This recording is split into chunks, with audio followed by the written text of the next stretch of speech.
Kickstarter is a wonderful platform where creators could get financed by their fans directly. However, this doesn't always work out the way it should. In this video, we want to take a look at projects that went off the rails in a spectacular way. Here are the 10 biggest video game Kickstarter failures.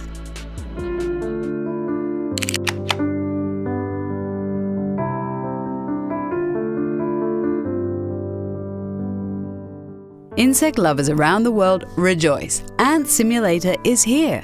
Well, it should have been here, but it never came out of development. The project was pitched as the ultimate simulation of ant life. You could take control and manage an entire colony of ants. The game got funded on Kickstarter, but the project was abandoned mid-development. According to the programmer, the funds were misused by his business partners. They spent it all on expensive dinners, lots of booze, and strip clubs. Who would have thought that the development team of Ant Simulator led such rock and roll lifestyles? Hello and welcome to the Yogscast. I'm here looking after you, the smug. I've just noticed, Simon, that the money pot is empty. The Yogscast are two famous YouTubers with a very hardcore following. Their fame grew so big that they decided to make their own game called Yog Ventures. It was supposed to be an open-world adventure full of comedy. They gathered over $500,000 on Kickstarter and commissioned a small studio to make the game. Oh my god, zombies! The zombies! I've died! The game got delayed many times and was eventually cancelled. The YouTubers blamed the game studio for mismanaging the money and offered backers a free copy of another Kickstarter project called Tug instead. Unfortunately, the production of this game also suffered setbacks and fans are still waiting on it almost 5 years later.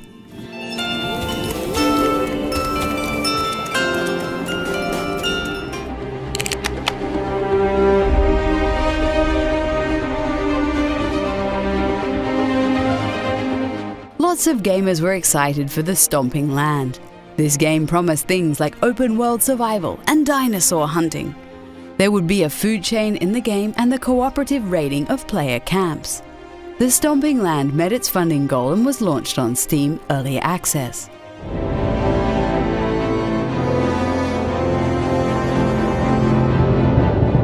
The playable game was completely empty, but the developer promised many content updates in the future. Those updates never came.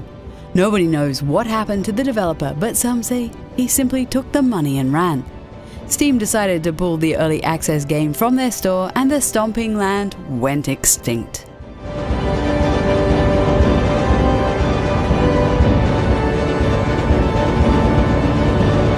What I would love to do is go back to those glory days of Bullfrog, and with the team at 22 Cans, with your help and your direction, recreate the entire God game genre. We love game designer Peter Molyneux, but he really is the king of overpromising. He announced Goddess as the spiritual successor to Populous.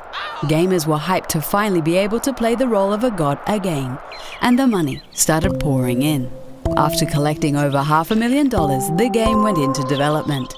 However, the final product was nowhere near as exciting as the original pitch.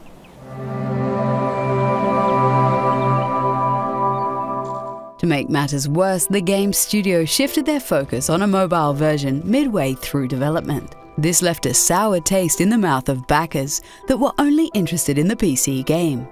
It could have been great, but it ended up being one huge disappointment. Mighty number 9 です。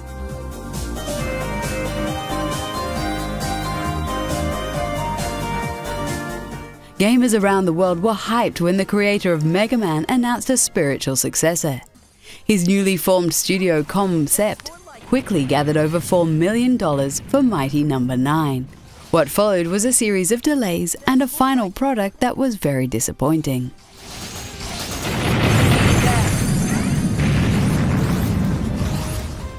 The level of quality was nowhere near the beloved Mega Man series.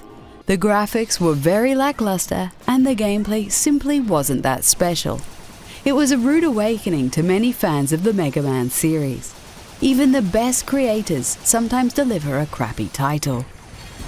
Hey, you, looking at the screen. Let me ask you a question. Do you like awesome things that are awesome? Then you gotta play this game, dude.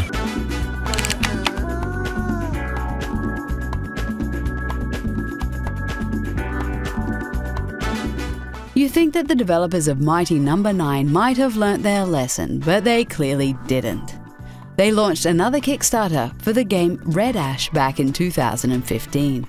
This was supposed to be a spiritual successor to Mega Man Legends. They were seeking $800,000 from the community, but only managed to collect about half of that.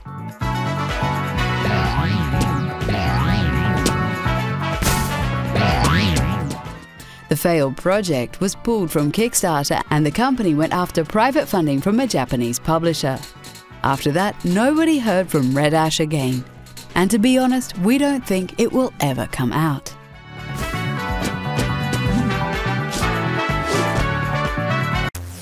Yo dog, I heard you liked video games. So I made you a video game that teaches you how to make video games. So you can play a video game while you're learning how to make your own video games. It's called Code Hero. Code Hero is a failed Kickstarter project that was actually pretty brilliant. The game was supposed to teach players how to code a video game. It would be educational, but not in a boring way. Gamers had to build a video game world while they were actually inside it. He is not letting us in there. And until we figure out how to beat the Dragon King, we're not getting through. But it says to edit the dragon, press the Q key. However, it wasn't meant to be. The developer managed to secure $170,000, but that money ran out after a few months of development. What made it worse was the fact that he didn't share this information with the community. After many delays, the truth finally came out, and Code Hero was abandoned for good. And it says, okay, you made text appear, but don't worry, code's not boring, it also makes explosions. So, Hello, I'm Neil Stevenson. I've been writing science and historical fiction for 3 decades. The medieval sword fight simulator Clang was announced with lots of hype because of the involvement of Neil Stevenson. The author of Snow Crash is incredibly famous in the cyberpunk community and loved by many gamers. They easily reached their funding goal of $500,000 and the production started. At least that's what everyone thought because the developers went silent. After a few years, they said the project was on life support. They stopped the development and Clang was pretty much dead in the water. 12 months later, they officially cancelled the project and refunded backers. It might have been a huge fail, but at least some people got their money back. Sorry, Mr. Stevenson. That's okay, Sir Galahad. I'll go 20th century on your ass later. Touch the words, Clara. Let them speak to you. Eternal Darkness is a cult game with a very hardcore following. This GameCube title scared gamers in some very original ways back in the day. Fans were hyped when a couple of developers who worked on the original game launched a Kickstarter. Shadow of the Eternals unfortunately didn't meet its funding goal and the project was shelved. Surely it must have some significance. In 2014, game director Dennis Dyer created a new company that would resume work on the sequel. They released a bunch of trailers over the years, but never gave us a solid release date. We have no idea what the current state of this game is, but we don't think it will ever come out.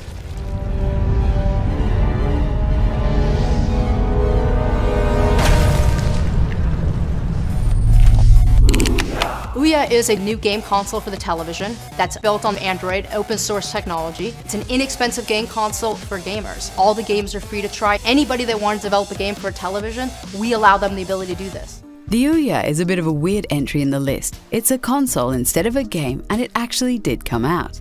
However, it's still one of the biggest fails of the Kickstarter gaming community. They announced it with lots of hype as a revolutionary console with an awesome controller. The final product was very mediocre, and the controller was just a piece of garbage. We really focus a lot on what gamers are looking for. Precise controls. The system was on life support from the moment it launched due to the lack of interesting games. Sure, We got Towerfall, but after that it went very quiet.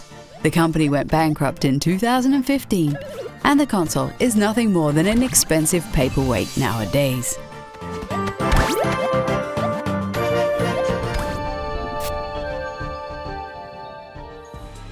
Did you ever back a video game Kickstarter? Let us know in the comments, and don't forget to like the video and subscribe to the channel. We really are going to listen to you. I don't want to promise anything. I just want to deliver the glory of the old days in the new format of today's world.